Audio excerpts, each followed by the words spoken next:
Hello students, BA part second के मनोविज्ञान विषय के स्टूडेंट्स को आज मैं डॉक्टर मनोरमा त्यागी मनोविज्ञान विषय में पेपर सेकंड का चैप्टर पढ़ाऊंगी, मध्यांक या मीडियन।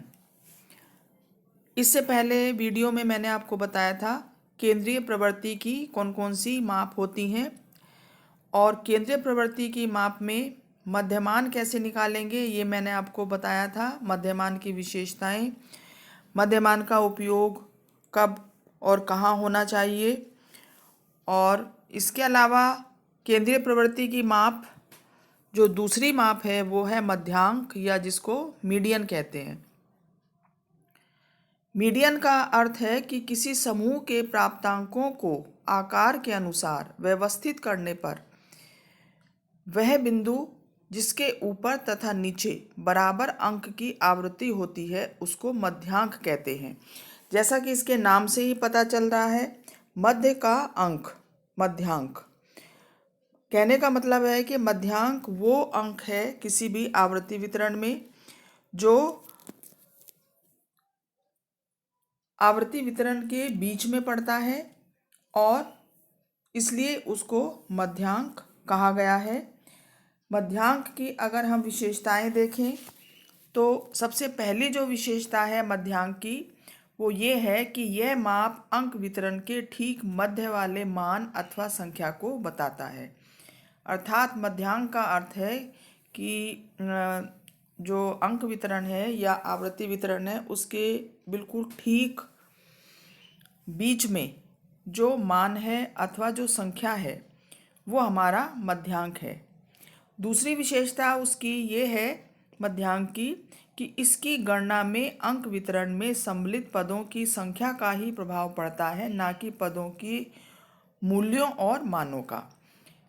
अर्थात कि जब हम मध्यांक की गणना करते हैं किसी अंक वितरण में तो उस अंक वितरण में जो पद हैं उनकी जो संख्या है उसका प्रभाव मध्यांक पर पड़ता है, उसके मूल्यों का प्रभाव नहीं पड़ता।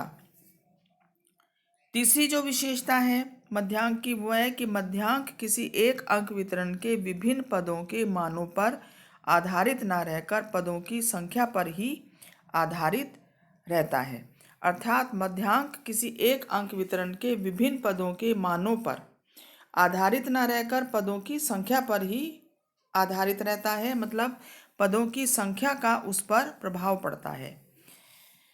मध्यांक के अनेक लाभ भी हैं और मध्यांक के अनेक दोष भी हैं। तो अगर हम ये देखें कि मध्यांक के कौन कौन से लाभ हैं अथवा मध्यांक का प्रयोग कब कब होना चाहिए, तो हम ये देखते हैं कि मध्यांक का प्रभाव जो है छोटे अंक समूह में अधिक उचित रहता है। छोटे अंक समूह में इसकी गणना में अन्य केंद्रीय प्रवृत्ति की मापों की अपेक्षा कम समय लगता है। मतलब जो और केंद्रीय प्रवृत्ति की माप है जैसे मध्यमान है, बहुलांक है और जो आपका मध्यमान है उनकी अपेक्षा इसमें कम समय लगता है और इसलिए छोटे समूह में इसकी गणना करना अधिक उचित रहता है।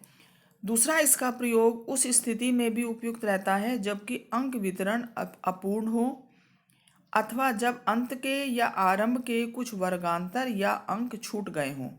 अर्थात कहने का मतलब यह है कि इसका प्रयोग तब करना चाहिए जब अंक वितरण अधूरे महसूस होते हों और जब अंत और आरंभ के जो कुछ वर्गांतर हैं वो छूट गए हों। तीसरा जो इसका उपयोग है ऐसी स्थिति में विशेष उपयोगी रहता है जबकि अंक वितरण सामान्य ना होकर विषम होते हैं। अर्थात जब अंक वितरण विषम होते हैं, अर्थात विषम का मतलब है कि बहुत कम बहुत अधिक अंक समान ना होकर जब विषम होते हैं। सामान्य जब अंक होते हैं वितरण होता है जब सामान्य अंकों का, उस समय मध्यमान का उपयोग ज़्यादा उचित रहता है। लेकिन जब विषम प्रवृत्ति होती है अंकों की तब उस समय जो है वो जो मध्यांक का उपयोग अधिक उचित रहता है, क्योंकि जब अंकों की प्रवृत्ति या तो निरंतर नीचे से ऊपर की ओर बढ़ते हुए क्रम में हो या फिर निरंतर नीचे से ऊपर घटते हुए क्रम में होती है, उस स्थिति में मध्यांक के स्थान पर हम मध्यमान के स्थान पर हम मध्यांक की गणना करें तो अधिक उपयुक्त रहता है। तो इस प्रकार से जो है विषम अंक वितरण में इसका उपयोग अधिक उपयुक्त रहता है। अगला जो इसका उपयोग है वो है कि इसका उपयोग गुणात्मक तथ्यों के मापन में भी विशेषतः उपयोगी रहता है। मतलब जब हम किसी समूह के गुणों का गुणात्मक जो विवेचना अगर हम करना चाहें तो उस समय मध्यांक का उपयोग अधिक उपयोगी रहता। इसीलिए अभिवृत्ति मापन, योग्यता मापन, इसमें मध्यांक का विशेष उपयोग किया जाता है। अर्थात गुणात्मक मूल्यांकन जब करने की आवश्यकता होती है तब मध्यांक का उपयोग अधिक उचित रहता है। तो स्टूडेंट्स, ये मध्यांक के कुछ उपयोग थे। अर्थात मध्यांक का प्रयोग कब करना चाहिए, किन परिस्थितियों में करना चाहिए, और मध्यांक की विशेषताएं भी इनको हम कह सकते हैं। अगर हम देखें मध्यांक के दोष या कमियां कौन कौन सी हैं, तो उसमें सबसे पहले हम कह सकते हैं कि इसकी गणना में एक अंक वितरण के आरंभ के अंकों तथा अंत के अंकों का कोई प्रभाव नहीं पड़ता। मतलब जो आवृत्ति वितरण है उसके आरंभ के अंक जो हैं और अंत के अंक जो हैं उनका इस पर कोई प्रभाव नहीं पड़ता है। दूसरा है, इसका दोष ये है कि इसका उपयोग केवल विशेष परिस्थितियों में ही हो सकता है, जब वितरण अधूरे हों अथवा अंक वितरण की जो प्रकृति है वो विषम हो, समान ना होकर विषम हो। तो ऐसी स्थिति में ही इसका उपयोग किया जा सकता है। ये इसकी एक कमी हम कह सकते हैं। तीसरा है, इसका अर्थ सामान्य व्यक्ति के लिए समझना प्राय कठिन है। मतलब सामान्य व्यक्ति अगर मध्यांक का उपयोग करना चाहे तो उसके लिए थोड़ा सा कठिन है। इसी कारण से इसका प्रयोग कम किया जाता है, और इसकी अपेक्षा मध्यमान का उपयोग अधिक किया जाता है। तो स्टूडेंट्स, ये मध्यमांक के कुछ दोष थे। इन दोषों के कारण इसका उपयोग कई बार कम किया जाता है। अब इसके बाद बात आती है मध्यांक का हम किस प्रकार से गणना कर सकते हैं या उसका कैलकुलेशन कर सकते हैं। तो मध्यांक में भी मध्यमान की भांति अव्यवस्थित आंकड़ों में और व्यवस्थित आंकड़ों में इसका अलग अलग सूत्र है।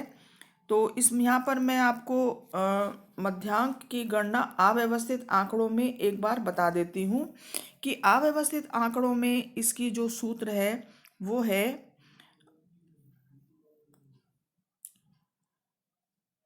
n+1 अपॉन 2 वा अंक